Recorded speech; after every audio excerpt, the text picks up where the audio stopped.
Francisco Borgoa. Eres constitucionalista, catedrático de la Universidad Nacional Autónoma de México, a quien saludo con mucho gusto. ¿Cómo estás, Francisco? Bienvenido. Buenas noches. Buenas noches, Pepe. Te saludo también con mucho gusto para ti y para tu audiencia. Gracias. Preocupación, sin duda, por lo que acaba de suceder o está a punto de suceder a partir de mañana, cuando la Corte queda mocha. En lugar de 11 tendrá 10 ministros y esto no se va a modificar ya, porque ahora habrá que esperar la elección del 1 de junio de 2025 para que con la reforma judicial se incorporen 9 ministros de la Corte, que fue la determinación final de la reforma. Y mientras esto no ocurre y los que resulten electos lleguen a ocupar el cargo, los puestos, etcétera, pues ¿qué va a pasar en la Corte si llega a haber una sentencia, una querella constitucional, una controversia, en fin, y se declara un empate, por ejemplo? No sé, ¿cuál es tu punto de vista de lo que estás, en qué situación se encuentra la Suprema Corte de Justicia con esta salida del ministro Luis María Aguilar? Bueno, número uno, mi reconocimiento al ministro Luis María Aguilar, quien con 15 años ha mantenido una postura congruente de defensa con la Constitución. Lamentablemente su tiempo de 15 años concluyó, que ya mañana formalmente será su último día, aunque ya oficialmente ya se rindieron sus homenajes de salida en la Suprema Corte, pero si bien es cierto, van a quedar ya 10 ministros y ya no vamos a tener este bloque de 8 que son los que habíamos mantenido como los 8 ministros y ministras que defendían la Constitución. Hay que recordar que desde el 5 de noviembre pasado, ahí se salió uno del bloque, el ministro Alberto Pérez Dayán. Es decir, ya teníamos finalmente 7 ministros. Y si de esos 7 estamos hablando de que Luis María Aguilar Morales se nos va, definitivamente la Corte va a tener ya una época en donde en los siguientes meses, de aquí hasta el 1 de septiembre, pues van a ser 10, pero prácticamente su papel, BP, yo lo veo que va a ser lamentablemente testimonial, una Corte testimonial, porque si se llegan a presentar acciones de inconstitucionalidad, que también hay que recordar que ya no tiene la legitimación la oposición en la Cámara de Diputados y en la Cámara de Senadores de presentar acciones de inconstitucionalidad, porque no tiene el 33%, ni hay de diputados ni de senadores de oposición. Pero si se llegaran a presentar acciones de inconstitucionalidad en contra finalmente de leyes aprobadas por Morena o que sean presentadas por partidos políticos o controversias constitucionales, pues prácticamente estamos ante la altísima posibilidad, si no es que podría decir la seguridad, de que no se reúnan los 8 votos. ¿Por qué? Solamente contando a las 3 ministras del oficialismo, Yasmín Esquivel, Loretta Ortiz y Lenia Batres. Es decir, pues prácticamente esta Corte va a ser testimonial de aquí al 1 de septiembre, cuando ya a partir del 1 de septiembre vamos a tener 9 ministras y ministros electos por el voto popular.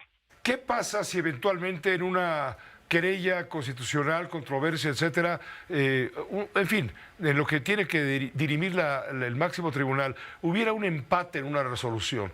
¿Qué mecanismos se contemplan desde el punto de vista jurídico?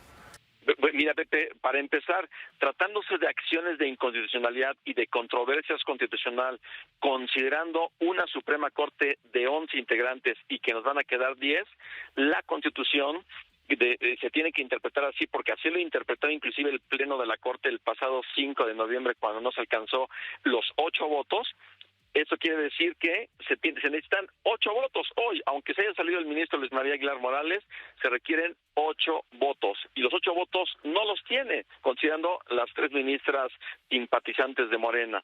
Entonces, no hay posibilidad en ese aspecto de un empate. Ahora, si estuviéramos hablando de otro tema, en donde se requiere tener cuando menos una mayoría de 6, estaríamos hablando de que ahí sí podría darse eventualmente un empate.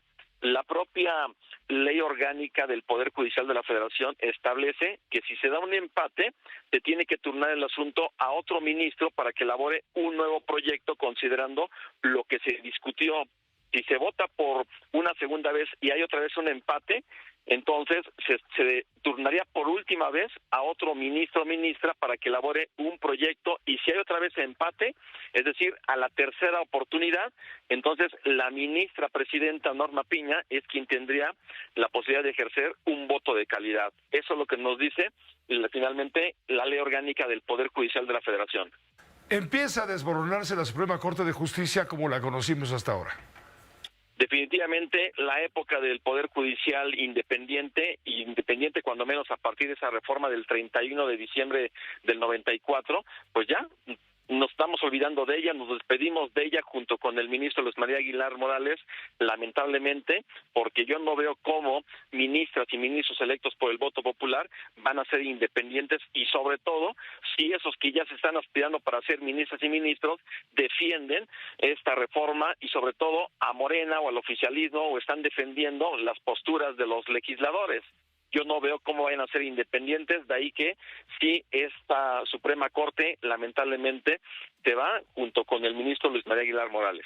El ministro Luis María Aguilar Morales, quien deja una profunda huella en su trabajo, no era querido, era mal querido por el sistema. ¿Te acuerdas que el ministro Aguilar tuvo un trabajo estelar, destacadísimo, cuando consideró inconstitucional la penalización del aborto? ¿Te acuerdas?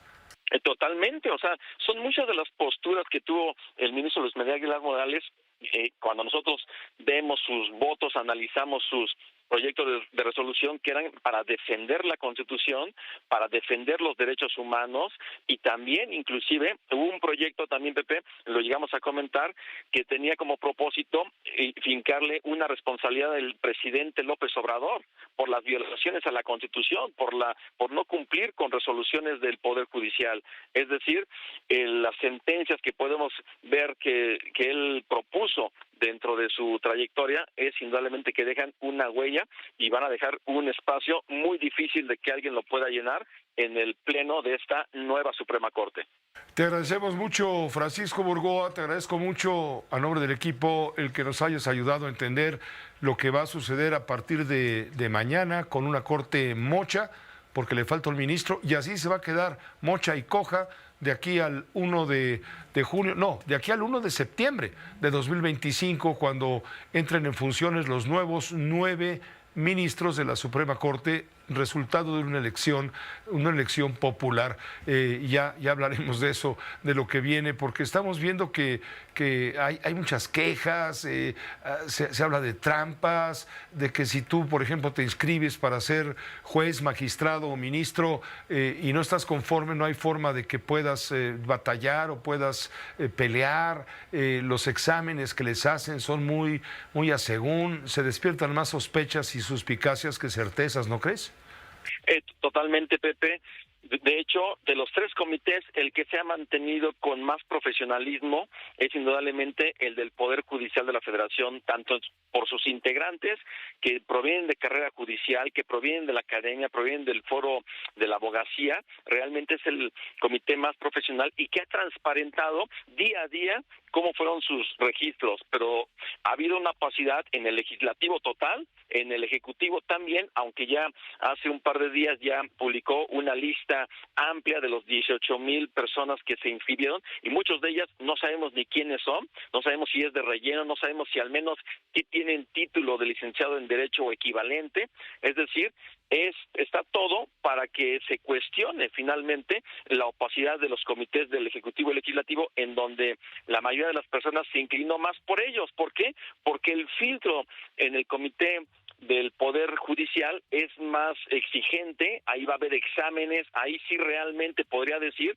que los perfiles que provengan del Poder Judicial van a ser los más capacitados para ejercer los cargos, y ya veremos exactamente cuando se dé este filtro a partir desde mediados del 15 de diciembre, ya de que se dé a publicar cuáles van a ser los aspirantes que sí cumplieron con los requisitos de elegibilidad de acuerdo con los comités del Legislativo y del Ejecutivo, y a partir de esa fecha vamos a saber quiénes son los idóneos en la opinión de esos comités, y posteriormente estaremos hablando de que a finales de enero del próximo año ya se va a llevar a cabo este proceso de la tómbola para saber quiénes van a ser los que van a pasar finalmente a la boleta, previo visto bueno de cada uno de los poderes.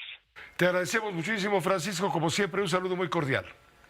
Un saludo de vuelta, Pepe. Muy buenas noches para ti y para tu audiencia. Gracias, muy buenas noches. Sí, es lo que dice el abogado Francisco Burgoa.